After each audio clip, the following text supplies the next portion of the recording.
Good morning, grade 1 2s. How are you today? All right, we are getting into our reading lesson. Today we are looking at commas.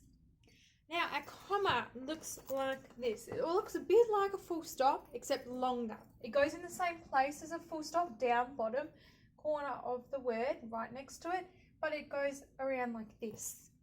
So it's just a little line that goes around. Now, commas have a few different uses. One, they're used as a quick pause in a long sentence. We know already that we use full stops at the end of a sentence to mark it finishing and taking a big breath when we read. A comma can go in the middle of a long sentence to make a short breath. Okay, that's one use. The second use is for when you're writing a list of things. Instead of using the word and repeatedly, you can use a comma instead. And that's what we're going to learn about today. All right. So let's start off with, I've got a sentence here that says, the cat was black and white. Now, I'm going to leave the word and here because I'm only using two descriptive words to describe my cat.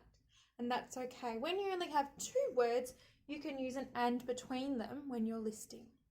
However, if you start listing more than two words to describe something, or if that's in your list, you'll need to start using the comma between the words. And gets used between the last two. And signals that the last word or the last little bit that you're about to write is the end of the list. Okay, so let's have a look at how we do that. The next sentence says, the cat was black and grey and white. Now we need to take one of those ands out. We only need to keep one in, and that's between the last two words that you're describing. So between the grey and white, it's signalling that the last word is the end of that list, or the last little phrase is the end of that list. So I'm going to get rid of this and here. So I'm going to use my rubber. Rub it out, and instead I'm going to put a comma. Now remember, my comma goes right next to the word down here like this. I would then shift the rest of my writing up. You leave a normal space, finger space, and then you start the next word.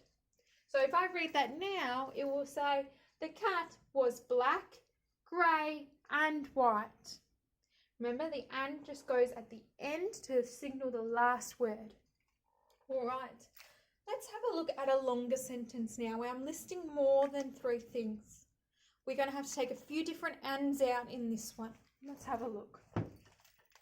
The witch had a black dress and black hair and a black pointy hat and a wart on her nose.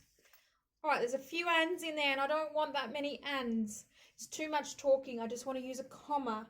Okay, have a think, have a look at my sentence. Which ones am I going to take out and use a comma for? Have a look.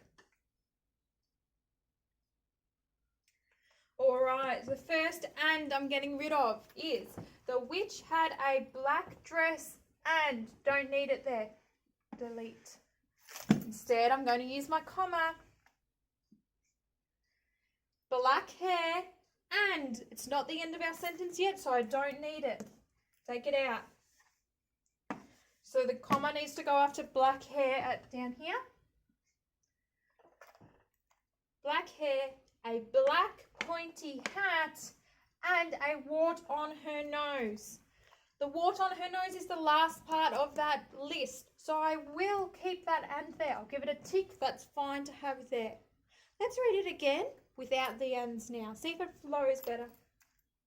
The witch had a black dress, black hair, and black pointy, and I stuffed that up. Shall I read it again?